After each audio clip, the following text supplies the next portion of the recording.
Et coucou tout le monde! On se retrouve sur cette vidéo pour voir ensemble le fonctionnement de mon nouveau budget planner. Certes, il n'a pas vraiment changé, il a changé de design, il a eu quelques petites modifications parce qu'il y a eu des rajouts de documents, mais en soi, il reste le même. Je voulais quand même faire un petit point avec vous pour que les personnes qui utilisent mon planner ne se sentent pas perdues. Nous sommes une famille de 6 personnes, 2 adultes et 4 enfants. Nous sommes propriétaires de notre maison, donc nous avons un prêt immobilier et un prêt travaux à rembourser. Nous avons une voiture 7 places en location longue durée. Nos filles mangent à la cantine, bien évidemment en période scolaire, lundi, mardi, jeudi et vendredi. Les restes des repas se font à 6, sauf le vendredi midi où je suis toute seule à la maison et le samedi et dimanche soir où mon mari est au travail. Nous avons également un chat que l'on appelle Pépère qui a 9 ans. Mon mari est en CDI à temps plein en horaire décalé et moi je suis actuellement au chômage indemnisé suite à mon licenciement. Je voulais vous remontrer donc mon nouveau petit défi que vous retrouverez sur le Drive, c'est-à-dire le Sudoku. Donc sur le principe du Sudoku, on doit remplir les grilles en fonction des chiffres qui manquent et une fois qu'on a trouvé un chiffre, on le transforme donc en euros et on économise cette somme. L'objectif au niveau de cette grille numéro 1 est à 100 €. Donc c'est-à-dire qu'une fois que vous aurez trouvé tous les chiffres manquants, vous aurez 100 € dans votre enveloppe. Et actuellement, je me tâte encore. Je ne sais pas si je sors ce ne sera pas une grille par mois, c'est sûr, puisque 100 € par mois reste quand même un budget. Donc soit je pars sur une grille par trimestre, soit je pars sur une grille par semestre. D'ailleurs, n'hésitez pas à me faire un petit commentaire pour vous, pour les personnes qui vont utiliser donc ce défi Sudoku, pardon, si vous préférez avoir 2 grilles dans l'année ou 4 grilles dans l'année.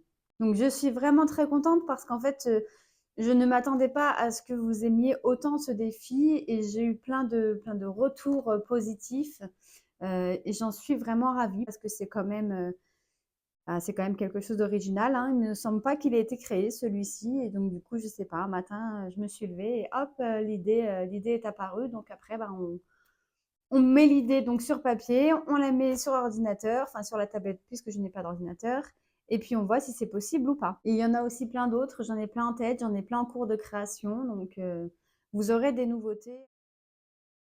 Donc, il se représente comme ceci. Vous, vous avez exactement les mêmes pages, mais juste d'une autre couleur. Moi, j'ai cette fleur-ci sur mon planner et sur mon drive, tout est assorti à cette fleur. Vous voyez même sur les défis, on retrouve les mêmes fleurs, voyez. Donc c'est tout assorti. Et en fait, au niveau du planeur, bah, moi le rose, vous l'avez en bordeaux. Voilà, par exemple. Donc c'est la même chose. Donc là, j'ai reporté mes objectifs financiers qu'on a vus ensemble sur la vidéo du 17 janvier. Ce visuel, il a toujours été en fait dans mon planeur, hein. N'hésitez pas à aller regarder toutes les pages. Par exemple, là, janvier, ben, je vous remontre. Donc moi, il est comme ceci. Pour vous, il est comme ça. Et au dos, donc on a le calendrier perpétuel et vous l'avez donc comme ça. Donc après, bon bah moi j'ai le programme YouTube, hein, ce document vous ne le trouvez pas sur le Drive. Et après donc moi j'ai mon détail des rentrées puisqu'on fonctionne avec plusieurs comptes. Donc le détail des rentrées, le compte joint des rentrées où donc est viré toutes les rentrées d'argent. Les fonds pour savoir où est-ce qu'on place notre argent. Et puis là, vous avez donc le compte joint chez nous pour le Crédit Agricole où il y a nos charges et le compte joint chez Boursorama où il y a nos enveloppes budget pour le mois en cours. Ensuite, nous avons donc les fonds virtuels. Là, c'est où, comme moi, je fais tous mes fonds en virtuel, enfin, oui, quasi tous mes fonds sont en virtuel. Donc, quand je viens faire une dépense sur un fonds, je le note ici puisque j'arrondis tout, puisque sur mon compte, sur mon livret, il n'y a pas de virgule, c'est que des chiffres ronds. Je ne veux pas de virgule, ça me prend la tête les chiffres à virgule. Excusez-moi de l'expression, mais voilà, je préfère avoir des comptes ronds. Pour moi, c'est plus simple. Même si c'est pas forcément plus simple à gérer, on est bien d'accord. Et après, donc j'ai les frais médicaux avec les dépenses que je fais. Donc il y a la date, le praticien, le montant de la dépense, le remboursement MSA ou sécurité sociale, le remboursement donc de la mutuelle et le reste à charge qui est ici. Donc ça, vous l'avez toujours eu dans mon planeur. D'ailleurs, on peut voir donc les 381 € de l'orthodontiste de ma fille. Donc on a été remboursé, donc 96,75 par la sécurité sociale. Le remboursement mutuel 284,25 centimes, ce qui nous fait un reste à charge à 0 €. Donc, ces 381 € là, comme je les avais pris dans mon enveloppe santé, une enveloppe qui est en virtuel, maintenant que j'ai été remboursée, je les ai replacés dans mon enveloppe santé. Donc, si on regarde dans mon enveloppe santé, donc vous voyez, ça c'est tous mes fonds en virtuel. Donc, je fais un récap en fonction des catégories puisque mes fonds sont classés en fonction des catégories. Donc là, la catégorie prévision, mon enveloppe santé virtuelle, donc j'ai un objectif à 600 €. Du coup, comme on a rajouté les 381 € du remboursement de l'orthodontiste, je les ai replacés directement donc dans l'enveloppe santé. Nous avons donc le bilan du mois où ici nous avons donc les épargnes l'argent que l'on économise en début de mois. Donc, ce qu'on va mettre en épargne, ce qu'on va mettre dans nos fonds et ce qu'on va mettre dans nos défis. Et ça nous donne le total en début de mois. Et en fin de mois, donc ici, en fait, c'est le cadre, l'encadré, on va dire, qui correspond vraiment aux économies des enveloppes, que ce soit les enveloppes virtuelles du mois ou les enveloppes espèces du mois. Par exemple, courses, carburant, extra, loisirs, etc., etc. Et en fait, en fin de mois, on vient noter si on en a mis en épargne, si on en a mis dans les fonds, si on en a mis dans les défis. Voilà. Épargne et fonds. Donc, pour moi, les épargnes, ça va être l'épargne de précaution. Dans mon épargne de précaution, j'ai le fonds d'urgence, le fonds alimentaire et le fonds de secours. Le fonds d'urgence qui correspond à tout ce qui va être en cas d'urgence, un électroménager qui lâche par exemple. Le fonds alimentaire, c'est parce qu'en fait, on veut avoir 4 mois d'économie concernant notre budget alimentation, au cas où s'il y a une perte d'argent brutale ou par exemple, comme là, admettons, je suis au chômage, j'ai plus droit au chômage, et je ne dois toujours pas retrouver de travail, etc., etc., pour avoir 4 mois d'avance. Donc, concernant le fonds alimentaire et le fonds de secours, c'est pour avoir aussi 4 mois de charges, 4 mois qui correspondent donc à notre montant des charges mensuelles. Ne vous inquiétez pas sur ça, je vous avais déjà fait une vidéo, donc n'hésitez pas à aller voir, qui s'appelle l'épargne de précaution. Je vais vous en refaire une, je vais vous réexpliquer exactement pour nous ce que c'est que l'épargne de précaution, quels sont nos objectifs dans cette épargne de précaution et pourquoi on le fait. Tous les mois, avec mon mari, on se met 50 € sur nos LEP, sur nos livrets d'épargne populaire, 50 € chacun qui correspond à notre épargne de précaution. Et les fonds, donc pour moi, les fonds, ça va être tout ce que je vais avoir dans ce classeur-ci, c'est-à-dire donc les annuels, on a donc vétérinaire, eau, centre de loisirs, rentrée scolaire, etc., etc. Les fonds sport, le fonds Noël, c'est quelque chose en fait que je viens mettre pour anticiper une facture, un événement ou une fête. Vous voyez? Donc ça, c'est parce qu'en fait, c'est une fois dans l'année, on va venir y dépenser. C'est pour ça qu'on les a appelés les annuels. Donc c'est les fonds pour les catégories annuelles. Ensuite, nous, on a les fonds mensuels pour les catégories mensuelles. Donc là, c'est pareil. C'est de l'argent qu'on vient mettre tous les mois, donc en virement virtuel. Hein. On ne retire pas l'argent pour mettre dans des enveloppes. Et en fait, là, on vient mettre tous les mois dedans à peu près, en fonction de nos économies ou de notre surplus de paye, de rentrée, pardon. parce que ça peut être, on va peut-être sortir par exemple 30 € d'anniversaire au mois de janvier, rien en février et puis 60 € en mars. Donc on vient mettre tous les mois parce que c'est quelque chose qui va venir être dépensé plusieurs fois dans le mois ou sur les mois qui arrivent. Voilà, donc ça, c'est des fonds. C'est tous les fonds, en fait, pour moi, pour nous, c'est de l'anticipation. Parce que vous êtes souvent beaucoup à me poser la question, quelle est la différence pour moi entre l'épargne et les fonds? L'épargne, c'est quelque chose sur du long terme. On va dire que c'est une économie que l'on fait pour plus de 5 ans, vous voyez? Mais si on n'y touche pas, en fait, c'est vraiment, pour nous, en fait, il n'y a que l'épargne de précaution parce que c'est vraiment quelque chose que si on n'y touche pas, on n'y touche pas, ce n'est pas grave. Mais on sait qu'on a notre matelas de sécurité. Que s'il nous arrive quoi que ce soit, on a ça pour vivre au moins 4 mois, le temps qu'on trouve une solution pour faire face en fait à cette grosse perte d'argent. Et les fonds, donc, c'est que de l'anticipation pour des objectifs précis. On va remplir ensemble. Donc vous, je vous l'ai fait, donc il est comme ceci hein, sur le Drive. Hein. J'ai remis cette petite phrase que j'avais au niveau de l'ancien visuel qui économise quand il a, possède au besoin.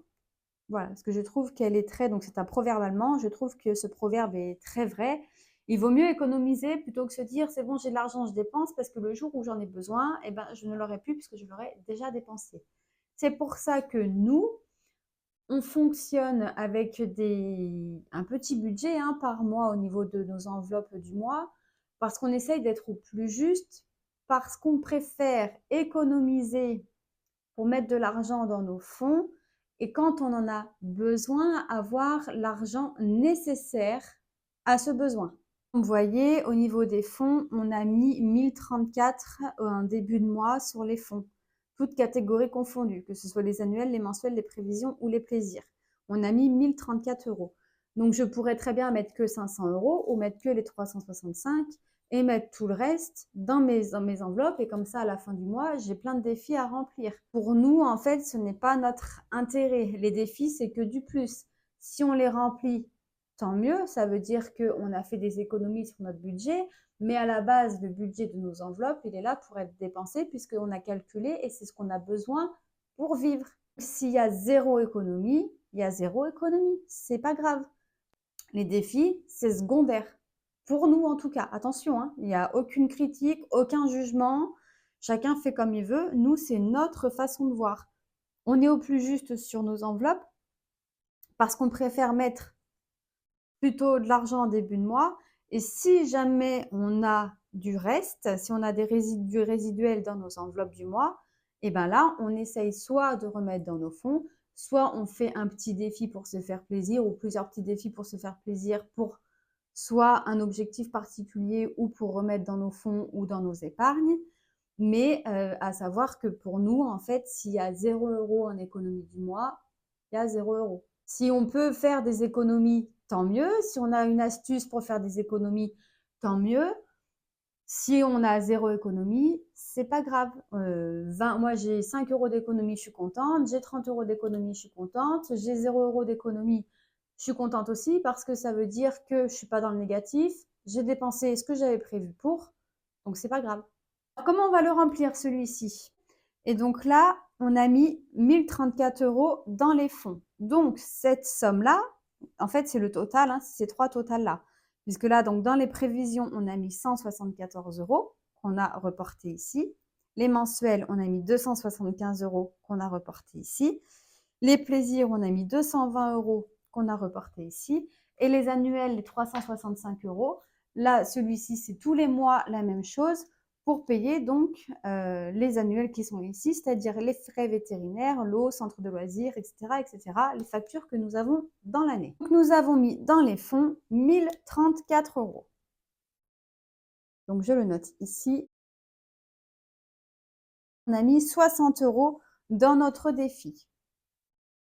Donc là, je le note ici.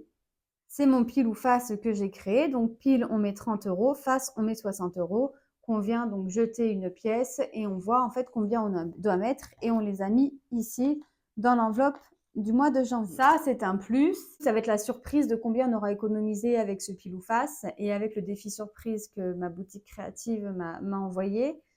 On va cumuler les deux, qu'on ne traque pas. Ce sera la surprise en fin d'année, sans prise de tête, parce que sachant que les enveloppes budgétaires, le système des enveloppes, les enveloppes budget, peu importe comment vous les appelez, le but, c'est d'avoir un esprit serein avec l'argent, parce que l'argent est un sujet encore tabou, malheureusement. Mais si on a l'argent sur les comptes, si le matin on ouvre notre application et qu'on voit qu'on a de l'épargne et qu'on sait qu'on a des économies pour faire face à des besoins ou des envies, eh ben ça enlève quand même un gros poids sur la conscience et on voit quand même les choses différemment. Et j'ai envie de dire que mine de rien, quand il n'y a pas de problème d'argent, il n'y a pas beaucoup de problèmes au sein d'un couple.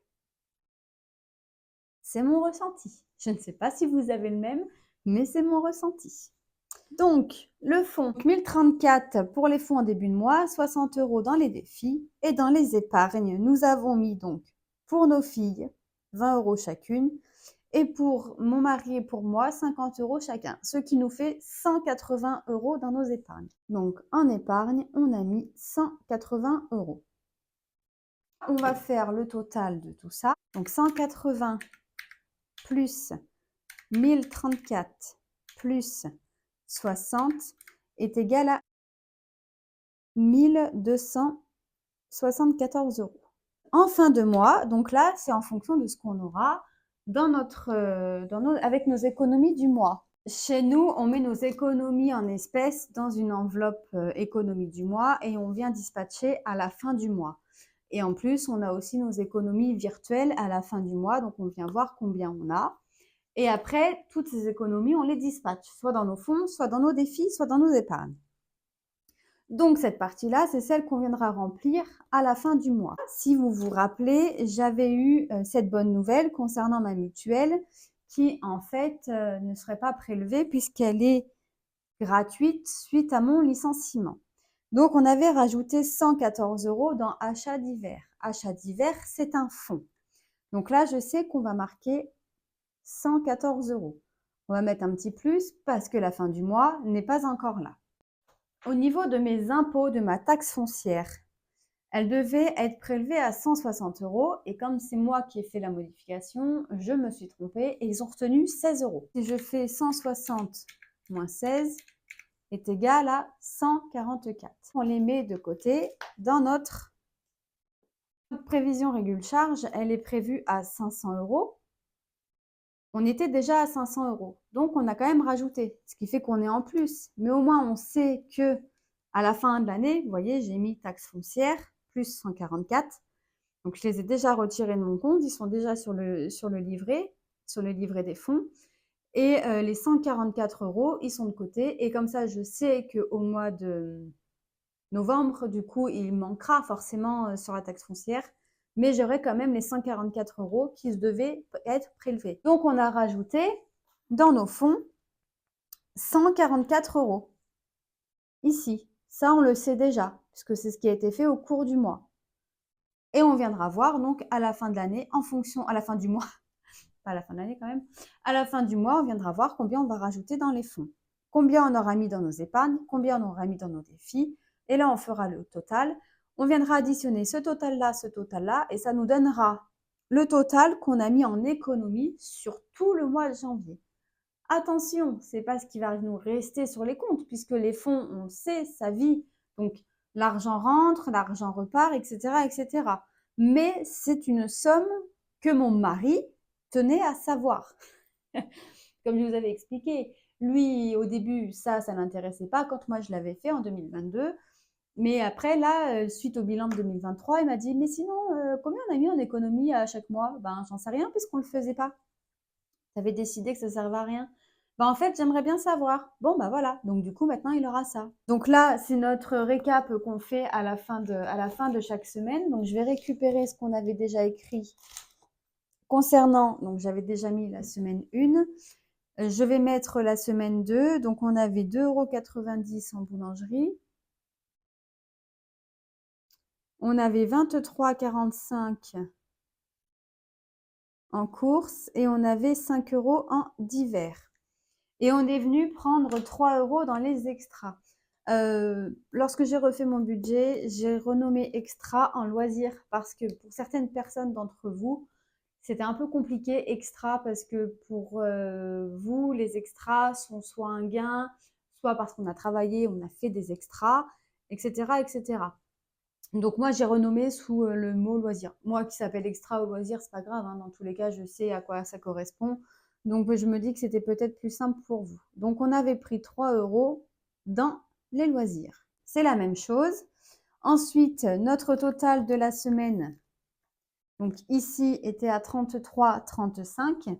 Donc ces 33,35, on vient les écrire ici pour la semaine 2. En fait, tout est sur le même document maintenant, alors qu'avant, c'était sur 2 pages. 33,35. Et en fait, à la fin du mois, on viendra donc cumuler ces 5 semaines et on aura notre total des économies des enveloppes du mois.